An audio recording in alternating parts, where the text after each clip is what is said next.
You need to hear what I have to say. Not because I want to frighten you, but because what is happening with my name, my words, everything I lived and taught, has reached a point where I can no longer stay silent. My name is Yeshua, not Jesus. That name came centuries later, moving from Hebrew to Greek, from Greek to Latin, from Latin to the English you speak today. Yeshua. That's what my mother called me. That's what my adoptive father, a carpenter named Yosef, shouted when I stayed out too late talking with the neighbors at the edge of the village. Before anything else, I need you to understand who I really was. Because so much of what has been built under my name is based on a version of me that has nothing to do with reality. I was born poor. That is not a metaphor. It is historical fact. Nazareth was an insignificant village. No prestige, no power, no political relevance. When someone heard I was from there, the response was, "Can anything good come from Nazareth?" That was the reputation of my hometown. A region occupied by foreign military forces, people paying crushing taxes, a community living under the constant weight of colonial humiliation. That was the world where I grew up. I learned to trade with my hands. Before what you call ministry began, I cut wood, carried stone, assembled structures. My hands had calluses. My body knew the weight of physical labor. I was not an ethereal figure floating above human reality. I was inside it, completely, with all its pain and all its sweat. And that is precisely why what I need to tell you today hurts so much. Let me ask you something directly. If I arrived today, right now, in this century, and walked into one of the largest churches that exist under my name, what do you think I would find? Let me tell you what I would find.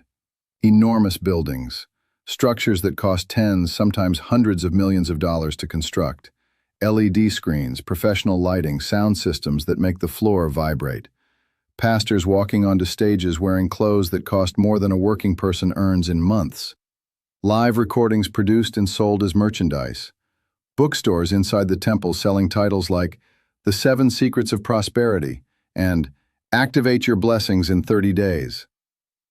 And I would immediately remember a specific day from my life, the day I walked into the temple in Jerusalem and saw the money changers' tables, the animal sellers, commerce operating inside the sacred space.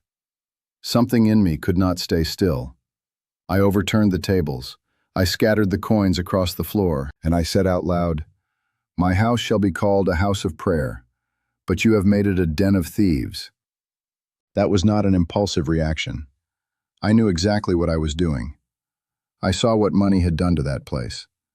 Access to God had been turned into a product, and the ones paying the highest price were always the poorest people. Now I ask you with full seriousness, what has changed? I need to talk to you about money, and I need you to pay close attention. Not because money is inherently evil, but because I spoke so much about money during my life that it is impossible to ignore what is being done with my words on the subject. I said clearly that it was easier for a camel to go through the eye of a needle than for a rich person to enter the kingdom of God. That is recorded in Matthew, Mark, and Luke. 3 Gospels, the same statement. When the disciples heard that, they were troubled and asked, "Then who can be saved?" Their reaction tells you how that sentence landed. It did not sound like a gentle metaphor. It sounded like a shock. I told a rich young man to go and sell everything he had and give it to the poor. He walked away sad. I did not run after him to soften the message. I said that you cannot serve 2 masters, that you cannot serve both God and money at the same time. Now tell me, what do you see when you watch a service where the pastor promises that your tithe will come back multiplied? Where the offering is presented as a spiritual investment? Where financial prosperity is used as evidence that God is pleased with you? You are watching the exact opposite of what I taught. And the most serious part of all, there is a scene in the Gospels where Satan took me to a high place and showed me all the kingdoms of the world. He said, "All of this I will give you if you bow down and worship me." That scene is in the text for a reason. It represents the fundamental test of any spiritual leadership. Will you use spirituality as a path to power and wealth, or will you resist that temptation? My answer was no. And I need to ask you, are the leaders who preach in my name giving the same answer? Now I need to tell you about the Pharisees, because understanding the Pharisees means understanding the greatest danger of religion. The Pharisees were not necessarily evil people. Many were sincere. Many deeply loved the scriptures. Their problem was not that they were monsters. Their problem was that the religious system they had built over time had become more important than the people that system was supposed to serve. They created 613 commandments from the sacred texts, 613 rules. Rules about how to wash your hands, what you could carry on the holy day, who you could sit with at a table. Each of those rules had a legitimate, original purpose. But over time, the rules became the goal, and the people became obstacles to the rules. I saw a woman brought before men with religious authority, accused of adultery, with stones in their hands. She was terrified, and I thought, where is the man who was with her? Why did the system choose who would be destroyed and who would be protected? I bent down and wrote in the dirt, and I said, "Let whoever has never sinned throw the first stone." One by one they walked away. I did not say that to excuse the wrongdoing. I said it because I wanted every man in that circle to remember that the difference between him and that woman was, many times, simply the fact that his failures had never been exposed in public. That was the heart of what I taught. Mercy before judgment. Person before protocol. And now I ask you, when you look at some of the churches today, do you see mercy or do you see stones? I want to tell you about the night I washed my disciples' feet. It was the last night before my arrest. We were gathered for a meal, and in the middle of that dinner, I got up, took off my outer robe, wrapped a towel around my waist, and began washing each of their feet. Washing feet was a slave's work, the most humiliating service in any household. When Peter saw what I was doing, he refused. "You will never wash my feet." He was trying to protect me. He thought I was diminishing myself.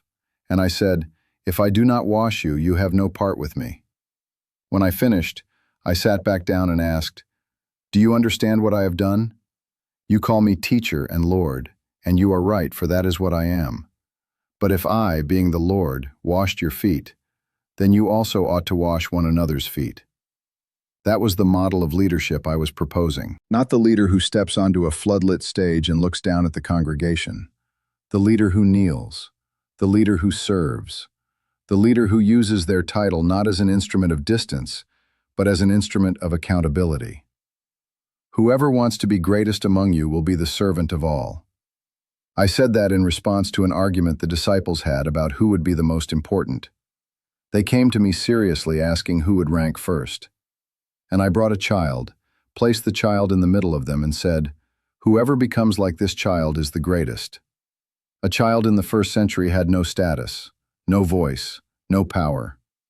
When was the last time you saw a religious leader voluntarily give up their status? I need to tell you something about what has been done with my image. There is a version of me that has been completely domesticated.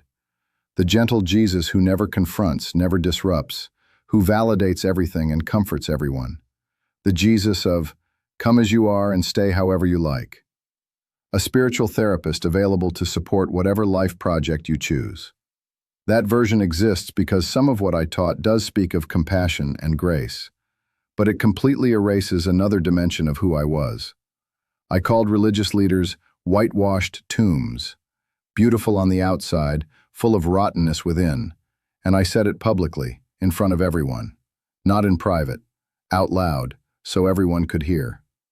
I told Peter, the disciple I gave special authority to, the one I said I would build my community upon, "Get behind me, Satan."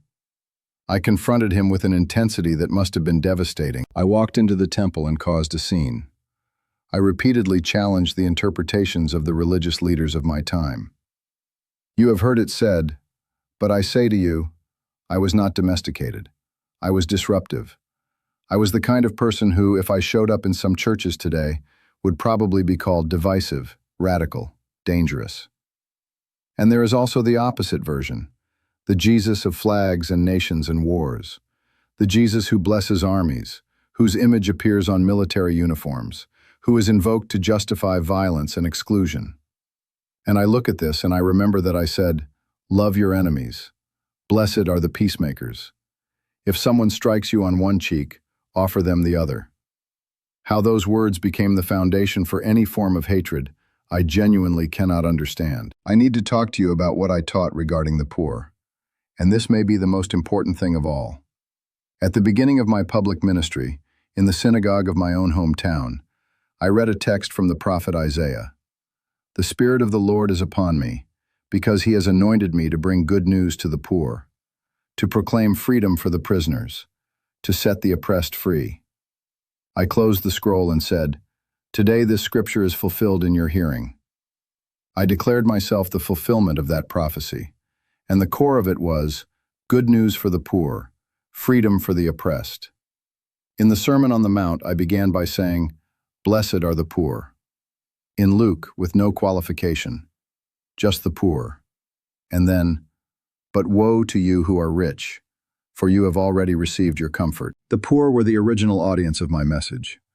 They were not the fringe of the movement, they were the center. Now tell me, when the good news preached under my name arrives first to those who can afford the VIP seat at the event, what happened to the center? I traveled through villages preaching in the open air, sitting on a hillside by the lake in someone's home.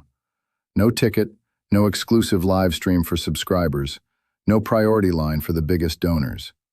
Anyone who wanted to listen could listen. The beggar sitting next to the scribe, the prostitute sitting next to the widow. The movement I started was a movement of going to people, not waiting for people to come and pay for access. There's a story I told that summarizes everything I believed about who deserves love. A man traveled from Jerusalem to Jericho and fell into the hands of robbers. Beaten, robbed, left on the roadside, half dead. A priest came by. He crossed to the other side. A temple assistant came by. He also crossed. Then came a Samaritan. You need to understand the weight of that detail. Samaritans and Jews had despised each other with an intensity that stretched back centuries. Samaritans were seen as impure, as religious half-breeds, as traitors. They were the group that decent people did not associate with. And this was the hero of the story. He approached, tended to the wounds, put the man on his own animal, took him to an inn, paid for his care, and said he would return to cover whatever additional expenses there were. Then I asked, which of the three was a neighbor to the man who fell into the hands of the robbers? The answer, the one who showed mercy. And I said, go and do likewise. Your neighbor is not defined by religion, denomination, ethnicity, or political affiliation. Your neighbor is any human being standing in front of you in need. And the love that story describes is not abstract. It is time, money, physical presence. It is inconvenience. It is you in the wrong place at the wrong time, helping someone who was not yours to help. How many of the structures built in my name practice that kind of love? I need to speak about something most people prefer not to address. I was killed by an alliance between religious power and political power.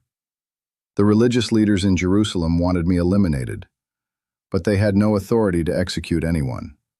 That authority belonged to Rome, to Pilate. So a partnership was required. Religious power brought the case to political power, and political power signed the sentence. The real reason was not blasphemy. It was that I had become a threat to the balance of power that protected the privileges of both sides. The religious leaders feared losing their influence over the people. Pilate feared instability. Both sides needed me gone. This pattern repeats. Whenever spiritual power and political power become allies, prophecy loses its courage. Truth loses its freedom. Because when you are aligned with power, you can no longer challenge power. I never aligned with power. I was destroyed by it. When churches endorse political candidates, when religious language is used to mobilize voters, when pastors climb onto political platforms, I think of my trial. And I remember that those who judged me believed they were defending God. Throughout everything I did, I excluded no one. I ate with tax collectors who collaborated with the Roman occupation. I spoke with a woman who had been married 5 times. I touched lepers that religious law said were untouchable. I healed the servant of an enemy soldier. I praised the faith of a foreign woman whom no one in my circle respected. In none of those cases did I say, first change, first fix yourself, first become acceptable. I met people where they were. The condition for being near me was never perfection. It was presence. And when I look at communities that build walls around themselves, that define who is worthy of belonging, that treat certain kinds of people as if their presence were contaminating, I ask myself, in which of my stories did you read that?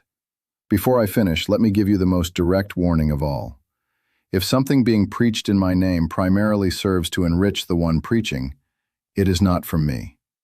If something taught in my name excludes the poor, the different, those who do not fit, it is not from me. If something done in my name uses people's faith as fuel for political power projects, it is not from me. If something preached in my name makes you afraid to ask questions, afraid to doubt, afraid to think, it is not from me. I said, the truth will set you free, not obedience will keep you in line. And if you want to know whether what is being done in my name has anything to do with me, use the standard I myself provided. By their fruits you will know them. Not by their crowds, not by their buildings, not by their titles or their televised healings. By their fruits. Are the poor being welcomed or used as marketing material? Are the vulnerable being protected or exploited? Are the leaders serving or being served? Is the word setting people free or keeping them controlled? Is love opening doors or closing them? These questions do not need me to be asked. They are all in the text. They always were. My name is Yeshua. I was born poor, lived among the marginalized, died as a criminal, and those who followed me said I rose again to show that love is stronger than any empire. What you do with that is the most important question of your life.